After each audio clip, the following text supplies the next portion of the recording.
Next is Marxist Perspective, A.R. Desai. I've told you the context already. So actually the success of Russian Revolution, 1917 onwards, this perspective was there in India. Okay, so during freedom struggle, this perspective was there in two forms. One is in radical form, like you can see in terms of militant nationalist, etc. Radical Marxism was there, or communist ideology was there. Also liberal form of socialism was there, like Nehruvian socialism, right? It's a kind of liberal socialism. So this idea was already there before independence. But 1947 we got independence, welfare state established. So during freedom struggle, the Congress have gave a lot of promises like land reforms, removing inequality, removing poverty. A lot of promises have been given. So when the welfare state established, you have to give a chance to the state, right? So to fulfill the promises. So there was no relevance for Marxist perspective in the beginning, post-independence. There was no relevance because there is no need to question. You need some time to give to the state to implement the policies. And you can see state come up with land reform, state come up with community development programs. A lot of good programs have been implemented, but it was, problem was with the grassroots level implementation. Even land reform was not successful. It was having a lot of problems, right? There was politician landlord nexus or the zamindar village official nexus. So even the fraud transactions, all these were issues, and land reform could not be implemented properly. Community development program was also not that good. Okay, so a lot of issues was there.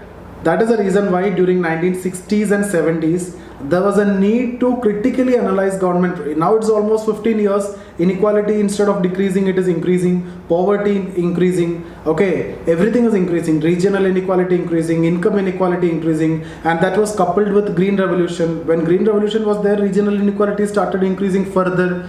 Within region, income inequality increasing further, because those who have land, excess land, they can only go for Green Revolution, because Green Revolution need everything in large scale, not only land.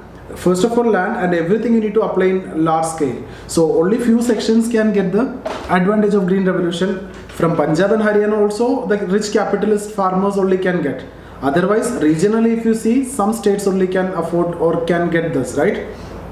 So that led to regionalism, and that led to income inequality, regional inequality. And after Green Revolution, people have identified and understood the value of land reform. Okay, before that it was not much cared, but now all these issues started picking up. So there was a need to question or challenge the policies of the state. So this perspective got its relevance during 60s and 70s. Then what is this perspective? This perspective is all about Marxist perspective. Okay, reducing everything in material terms, economic condition, economic infrastructure, FOP, ROP, the same things will come here. Economic infrastructure, mode of production, everything will come here. Let's see that. So Marxist perspective of understanding Indian society uses basic assumption of Marx theory of historical materialism. It is the same only, there is nothing much to teach here. In India, it is closely associated with the historical approach. Marxist view found favor in India, particularly after the success of Russian Revolution in 1917. This ideology emerged within the framework of nationalist movement in predominantly two forms. Radical form, that is a revolutionary movement. Okay, different revolutionary movements was there. Liberal form, Nehruvian socialism. In Indian sociology before independence, this perspective was used in combination with Indological perspective. If you remember, I've told this point when we discussed about Indology. So our D.P. Mukherjee made it a Marxological approach.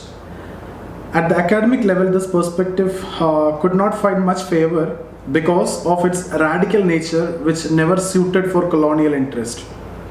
After independence, during the initial decade, a mixed model of planning was adopted with an aim to uplift all sections of population.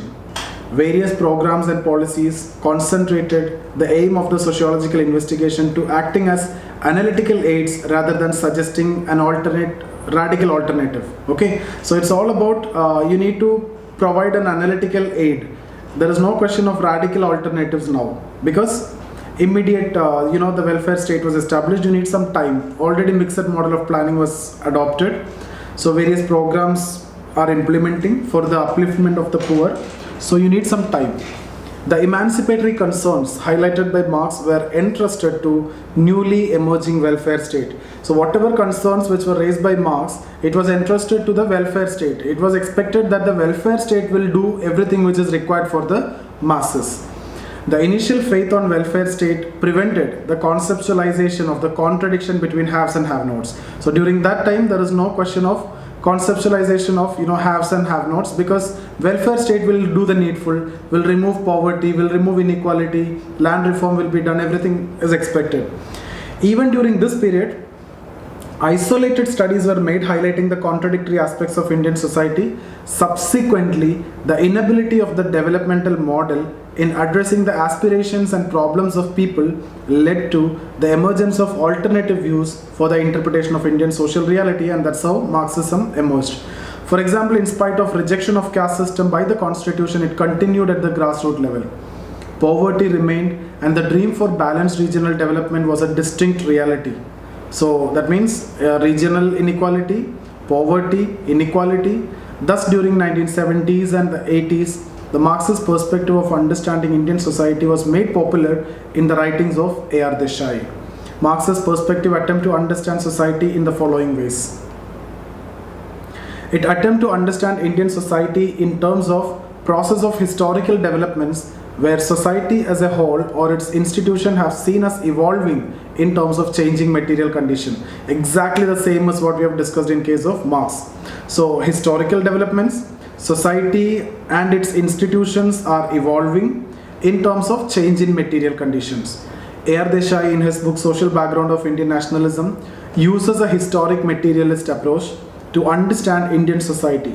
Similarly, Daniel Thorner understands social inequalities in India, and particularly in the agrarian social structure, in terms of Marxian theory of class and class struggle. For example, Jajmani system. Okay, I've told you Marxists will understand it as exploitative system. So Daniel Thorner will also identify or highlight the exploitative aspect of Jajmani system. The social structure and the institution are seen as rooted in productive relation. We know what is this productive relation, rather than understanding them in terms of cultural categories. No more cultural categories after Indology.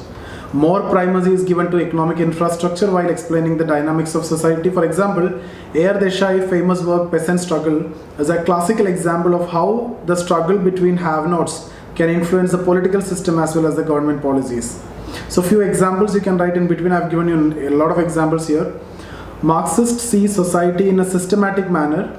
Okay, even Marx also, we have discussed about society as a system. If you remember this diagram we have discussed, right?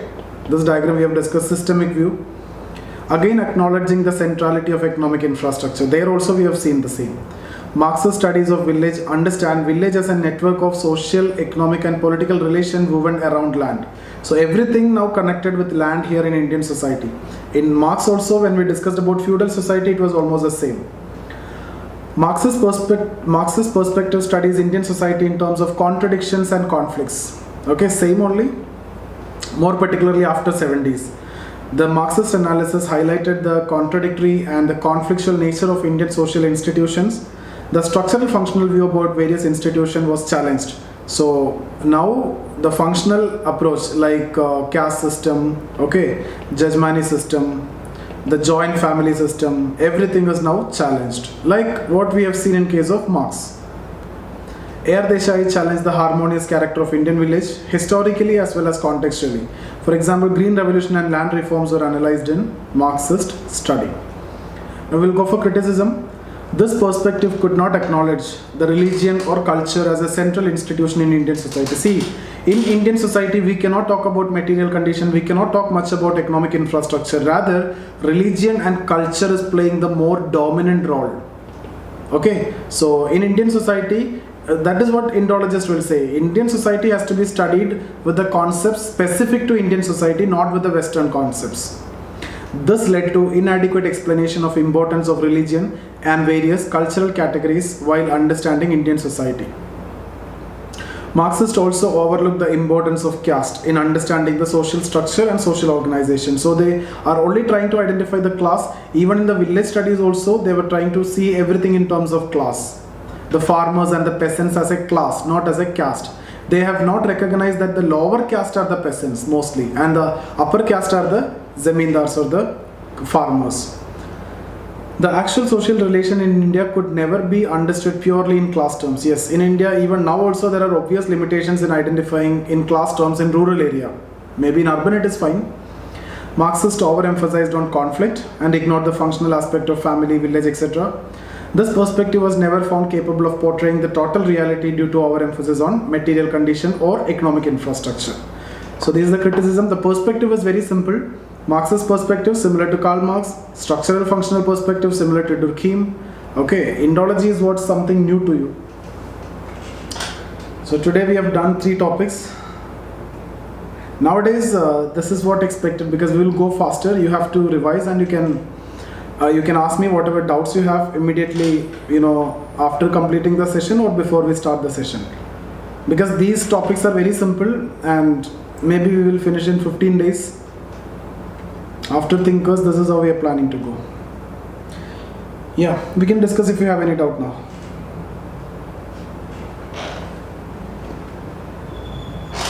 Aman, tell me.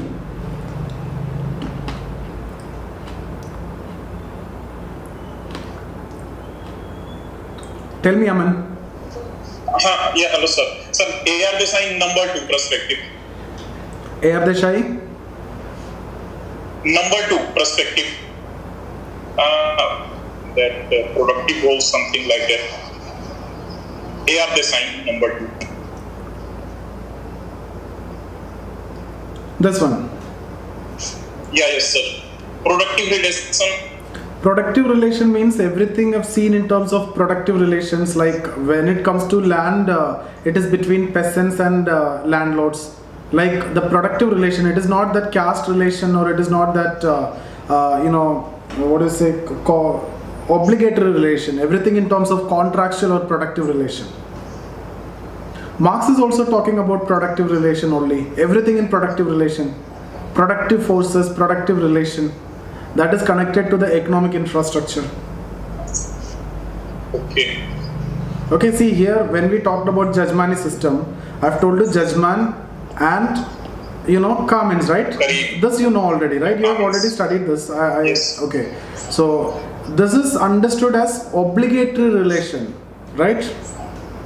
Traditionally, and as per Indology, as per structural functional perspective also, it is obligatory and it is functional. Because Jajman will take care of Kamin, Kamin will help the Jajman also. It is functional and obligatory because this is a higher caste and this is lower caste. But as per Marxist perspective, it is understood and seen through the productive relation. Like these people, Jajmans are exploiting the Kamins. Okay, they are getting the maximum benefit out of it. That's what I mean by productive relation. Okay.